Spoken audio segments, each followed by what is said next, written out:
कैलाश पर्वत पर माँ पार्वती बैठी हैं और उपटन के द्वारा अपने शरीर का मैल उतार कर उससे उन्होंने एक बच्चे का स्वरूप बनाया और फिर उसमें जान डाल दी। फिर माँ पार्वती ने इस बच्चे का नाम गणेश रख दिया और उसे अपना पुत्र स्वीकार किया। माँ पार्वती स्नान करने के लिए जा रही होती हैं, तभी गणेश को बुलाती हैं और उनसे कहती हैं, बेटा, मैं स्नान करने के लिए जा रही हूँ। तुम द्वार पर बैठकर मेरा इंतजार करो और ध्यान रखना कोई भी अंदर ना आने पाए। जो आदेश माते। माँ, आप बेफिक्र होकर स्नान करने के लिए जाएं। मैं आपके बगैर इजाजत के किसी को भी अंदर नहीं आने दूंगा। माँ पार्वती पुत्र को द्वार पर खड़ा करके स्नान के लिए चली जाती हैं और गणेश द्वार पर पहरा देने लगता है। कुछ समय बाद वहाँ भोलेनाथ, नंदी और कुछ सेवकों के साथ आते हैं। तभी नंदी पूछता है, भोलेनाथ, ये बच्चा कौन है और द्वार पर पहरा क्यों लगा रहा है? तुम जाकर के देखो। नंदी और दो सेवक उसके पास जाते हैं और कहते हैं, बालक, कौन हो तुम? तुम्हारी हिम्मत कैसे हुई जो तुम गणेश से सवाल जवाब कर सको? ठीक है, मैं स्वयं माँ पार्वती के पास जाकर ये प्रश्न कर लेता हूँ। अरे तुम ठहरो, द्वार के भीतर नहीं जा सकते। तुम कौन होते हो मेरा रास्ता रोकने वाले? मैं पार्वती नंदन गणेश हूँ और ये माता का आदेश है, कोई भी अंदर ना जाने पाए। जाओ, अब यहाँ से जाओ। पुत्र, अचानक से? मुझे पागल समझते हो क्या? मूर्ख लड़के, मैं यहाँ से कहीं नहीं जाऊंगा। गणेश अपनी गदा उठाते हैं और जोर से नंदी पर प्रहार करते हैं, जिस कारण नंदी को चोट लग जाती है।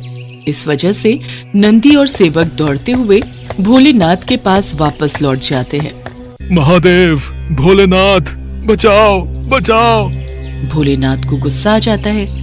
उस तुच्छ बालक की इतनी हिम्मत कि वो तुम पर हाथ उठाए। अभी जाकर उसको सबक सिखाता हूँ। तभी भोलेनाथ, नंदी और कुछ सेवक समेत उस द्वार की तरफ जाते हैं। अरे ओ रुको, कहाँ चले जा रहे हो? आपको दिखता नहीं? द्वार पर पहरेदार खड़ा है। ये मेरा घर है, तुम कौन होते हो मुझे रोकने वाले? मुझे मेरे घर जाने से कोई नहीं रोक सकता है। जो भी हो, आपको मुझसे अंदर जाने के लिए इजाजत लेनी ही होगी, अन्यथा आप अंदर नहीं जा सकते हो। बालक, तुम इतने धूर्त कैसे हो सकते हो? धूर्त तो आप हैं, जो मेरे कहने के बाद भी अंदर जाने के लिए प्रवेश कर रहे हैं। तुम मुझसे बहस कर रहे हो? मैं तुम्हें भस्म कर दूंगा। मैं पार्वती नंदन गणेश हूँ, मेरा कोई कुछ नहीं बिगाड़ सकता। बेटा, द्वार से हट जाओ। मेरी माता का आदेश है, जब तक वो स्नान करके बाहर ना आ जाए तब तक मैं किसी को भी भीतर नहीं जाने दूं। बालक, सामने से हट जाओ। मैं अपने प्राण त्याग सकता हूँ, लेकिन माता का आदेश नहीं। माता का आदेश मेरे लिए पत्थर की लकीर है। तुम कौन हो बालक? मैं पार्वती पुत्र गणेश हूँ। तुम इतने हठी हो बालक, इतना हठ करना ठीक नहीं। मैं आपसे अब भी कह रहा हूँ, आप यहाँ से चले जाओ, वरना बहुत पछताओगे। तेरी इतनी हिम्मत! और दोनों के बीच घमासान युद्ध शुरू हो जाता है। गणेश का वार भोलेनाथ पर भारी पड़ता है। एक बालक से भी हार रहे हो। इस बार भी गणेश का वार भोलेनाथ पर भारी पड़ता है। गणेश और भोलेनाथ के महायुद्ध से पूरा ब्रह्मांड कांप जाता है और सभी देवता भोलेनाथ के पास पहुंच जाते हैं। बालक, तुम जो जिद कर रहे हो ये उचित नहीं है। तुम कौन हो और यहाँ क्यों आए हो? बालक, तुम भोलेनाथ से क्षमा मांग लो। गलती भी भोलेनाथ की और क्षमा मैं मांग लूं, ये कदापि नहीं होगा। भोलेनाथ, आप ही इसको क्षमा करें। बालक है, हठी है, क्षमा कर दें। आप नहीं जानते इस बालक ने हमारा कितना अपमान किया है। मैं इसे नहीं छोड़ूंगा, मैं इसे अवश्य दंड दूंगा। मेरा सामना तो कर नहीं सकते और बात करते हैं मुझे दंडित करने की। मैं तुम दोनों से विनती करता हूँ, इस युद्ध को यहीं पर समाप्त करो। मैं युद्ध को नहीं रोकूंगा। मैं भी इस युद्ध को नहीं रोकूंगा और इसके किए की सजा इसको देकर ही रहूंगा। और फिर गणेश और भोलेनाथ में घमासान युद्ध होने लगता है। मैं बोल रहा हूँ तुम दोनों से, रुक जाओ। बालक, तुम भोलेनाथ से माफी मांगो। जिसे देखकर भोलेनाथ और बाकी सभी देवताओं के होश उड़ जाते हैं और भोलेनाथ को क्रोध आ जाता है। दुष्ट बालक, मैं अब तक तो तुझे माफ भी कर देता, लेकिन अब तुझे जीवित नहीं छोड़ूंगा। बालक, तुम ऐसा करके हमारे गुस्से को बढ़ा रहे हो। गुस्सा बढ़ाकर भी आप क्या कर सकते हो? एक छोटे बच्चे से अपने मुंह की खा रहे हो। क्रोध में आकर भगवान शिव अपने त्रिशूल से बालक का मस्तक काट देते हैं। पूरे ब्रह्मांड में ये शोर हो जाता है और गणेश की गर्दन बहुत दूर जाकर गिरती है, जिससे कि एक भूचाल आ जाता है। सभी देवता एक अनहोनी की आशंका में घूम जाते हैं। तभी गणेश की आवाज सुनकर माँ पार्वती दौड़ी दौड़ी बाहर आती हैं। अरे गणेश, गणेश, पुत्र गणेश, कहाँ हो तुम? पार्वती बाहर आकर देखती हैं तो उनके होश उड़ जाते हैं और पार्वती को गणेश का धड़ दिखता है। ये देखकर वो क्रोध से भर उठती हैं। माता पार्वती गुस्से में विनाश करने के लिए चामुंडा का रूप रख लेती हैं। मुझे मेरा पुत्र गणेश चाहिए, यदि ऐसा नहीं हुआ तो सारी सृष्टि का नाश हो जाएगा। माते क्षमा, ऐसा ना करे माते। मुझे मेरा पुत्र गणेश चाहिए। भोलेनाथ, भोलेनाथ, कहाँ है भोलेनाथ? देवी, मैं हाथ जोड़कर आपसे प्रार्थना करता हूँ। भोलेनाथ इस समय बहुत क्रोध में हैं। कृपया करके आप शांत रहें, हम कुछ उपाय निकालते हैं। स्वामी, सभी देवता भोलेनाथ को जगाने जाते हैं और सब बातें बताते हैं। इतने में माता पार्वती अपने 9 रूपों में आती हैं और महाप्रलय की ओर बढ़ रही हैं। तभी वहां भोलेनाथ भी आते हैं। भोलेनाथ, मेरे पुत्र को अभी जीवित कीजिए, अन्यथा मैं भी अपने प्राण त्याग दूंगी और फिर पूरी सृष्टि का नाश हो जाएगा। मुझे क्षमा करें देवी, मैं अभी पुत्र गणेश को जिंदा कर देता हूँ। गर्दन कहाँ है? भोलेनाथ और माँ पार्वती दोनों गर्दन को ढूंढते हैं, लेकिन गर्दन नहीं मिलती। तब भोलेनाथ विष्णु जी को गणेश जी की गर्दन की खोज करने के लिए पृथ्वी पर भेजते हैं और कहते हैं जो भी प्राणी सबसे पहले दिखाई दे और जिसकी माँ अपने बालक की तरफ से पीठ करके हो, उस बालक का सिर ले आना। विष्णु जी चले जाते हैं और उन्हें सबसे पहले एक हाथी दिखाई दिया, जिसकी माँ अपने बच्चे की तरफ से पीठ करके सोई हुई थी। विष्णु जी उसी हथिनी के बच्चे की गर्दन को अपने साथ ले आए। देवी, मेरे पास और कोई रास्ता नहीं है। कैसे भी करके मेरे पुत्र गणेश को जीवित कर दीजिए। भगवान भोलेनाथ बालक के धड़ से मस्तक जोड़ देते हैं। बालक जीवित हो जाता है और उठकर बैठ जाता है। माता पार्वती का क्रोध शांत हो जाता है और वो पुत्र गणेश को अपने सीने से लगा लेती हैं।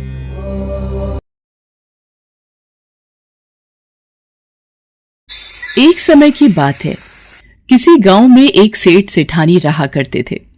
सेठ भगवान गणेश जी का बहुत बड़ा भक्त था और सदैव उनकी पूजा करता था। वो कभी भी कोई भी काम करने से पहले भगवान को याद करना कभी नहीं भूलता था। एक बार भगवान गणेश जी रूप बदलकर सेठ के खेतों से गुजर रहे थे। बहुत भूख लगी है, कुछ खा लेता हूँ। ये तो उसी सेठ का खेत है जो नियमित मेरी पूजा करता है।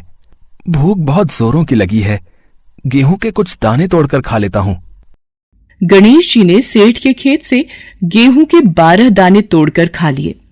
फिर उन्होंने सोचा, मैंने ये कैसी भूल कर दी।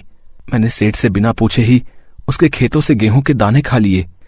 ये तो चोरी हुई और इस बात का दंड मुझे स्वयं भोगना होगा। गणेश जी ने एक साधारण लड़के का रूप धारण कर लिया और फिर सेठ के पास पहुंचे। नमस्ते सेठ जी, मेरा नाम गणेशा है। मुझे कोई काम मिलेगा? मैं बड़ी दूर से आया हूँ। यदि आप मुझे कोई काम दे दोगे तो आपकी बड़ी मेहरबानी होगी। गणेशा, मैं तुझे काम तो दे देता, पर आजकल मेरे काम में भी बहुत घाटा चल रहा है। मैं तुझे तनख्वाह नहीं दे पाऊंगा। हाँ, मेरे पास तुझे 2 वक्त की रोटी और रहने की जगह मिल जाएगी। ठीक है सेठ जी, मैं सारा काम कर लूंगा, आप चिंता मत करो। धीरे धीरे गणेश जी नौकर के रूप में सेठ के घर नौकरी करने लगे। वो घर और दुकान का सारा काम संभाल लेते थे, जिससे सेठ बहुत खुश था। एक दिन सेठानी जब शौच से निवृत्त होकर अपने हाथ राख से धो रही थी, तो नौकर बने गणेश जी ने सेठानी को टोका। सेठानी जी, जब तक हम अपने हाथों को मिट्टी से नहीं धो लेते, तब तक वो स्वच्छ नहीं होते। इसलिए आप अपने हाथों को राख की जगह मिट्टी से धोया करिए। तू एक नौकर होकर मुझे समझाएगा? तेरी हिम्मत कैसे हुई? मैं अभी तेरी शिकायत सेठ जी से करती हूँ। सुनो जी, मैं जब शौच से निपट कर आई और अपने हाथ राख से धोने लगी, तो गणेशा ने मुझसे कहा कि मैं अपने हाथों को मिट्टी से धोया करूं। क्या ये बात सही है? गणेशा, बात तो तू सही कह रहा है। जब तक मिट्टी से हाथ नहीं धो लेते तब तक हाथ स्वच्छ नहीं होते। ये गणेशा तो बहुत समझदारी की बातें करता है, हमारा भला सोचता है। सुनो जी, कल मुझे गंगा स्नान के लिए जाना है, तुम चलोगे साथ? कल्याणी, तुम एक काम करो, कल गणेशा के साथ ही चली जाना, मुझे दुकान पर काम है। आप चिंता मत करो, मैं सेठानी जी का पूरा ध्यान रखूंगा और अच्छे से गंगा स्नान करवाऊंगा। अगले दिन सेठानी गणेशा के साथ गंगा घाट पहुंचती है। सेठानी गंगा के किनारे पर ही बैठकर स्नान कर रही थी। गणेश जी वहां गए और सेठानी जी को बीच गंगा में ले जाकर डुबकी लगाकर वापस किनारे पर ले आए। इस पर सेठानी जी बहुत गुस्सा हुई। उन्होंने गणेशा से कहा, गणेशा, ये तुमने क्या किया? मैं किनारे पर बैठकर ही स्नान करना चाहती थी, मुझे डुबकी नहीं लगानी थी। सेठानी जी, जब तक गंगा स्नान में गंगा जी में डुबकी ना लगाई जाए तब तक मोक्ष की प्राप्ति नहीं होती।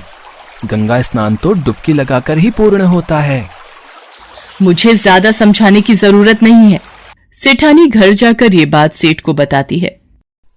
गणेशा, तुमने ऐसा क्यों किया? सेठ जी, आप ही बताइए, जब तक हम गंगा में डुबकी नहीं लगा लेते तब तक स्नान पूर्ण नहीं होता। मैं सही कह रहा हूं ना? अब किनारे पर बैठकर स्नान करने का क्या फायदा? ये गणेशा तो बड़ी बुद्धिमानी की बातें करता है, हमारे बारे में कितना अच्छा सोचता है। गणेशा इसी तरह सेठ के सारे काम करने लगा था। गणेशा के आ जाने से अब सेठ जी का व्यापार भी अच्छा हो चला था। एक दिन सेठ ने घर में एक पूजा का आयोजन किया और सेठानी जी को बुलाने के लिए गणेशा से कहा, गणेशा, जाओ जाकर सेठानी को बुला लाओ, पूजा का समय हो रहा है, हमें मंदिर निकलना है। ठीक है सेठ जी, मैं अभी सेठानी जी को बुलाकर लाता हूं। गणेशा सेठानी को बुलाने चला जाता है। अरे सेठानी जी, आपने ये काली साड़ी क्यों पहनी हुई है? आप पूजा में काली साड़ी ना पहनकर लाल रंग की साड़ी पहन लो। पूजा में लाल रंग शुभ माना जाता है। मैं काली साड़ी ही पहनूंगी, अब मैं कपड़े बदल चुकी हूं, मैं दोबारा तैयार नहीं होंगी। और तुम मुझे इस तरह से उपदेश देने वाले होते कौन हो? मैं अभी सेठ जी से जाकर तुम्हारी शिकायत करती हूं। सेठानी सेठ के पास जाती है और सारी बात बताती है। ये बातें हमें याद नहीं रहती, गणेशा ठीक ही कह रहा है। पूजा कार्य में लाल रंग सचमुच शुभ माना जाता है। एक काम करो, तुम लाल रंग की ही साड़ी पहनाओ। ये गणेशा तो हर वक्त हमारी अच्छाई के बारे में ही सोचता है, वरना कौन आजकल किसी की भलाई सोचेगा।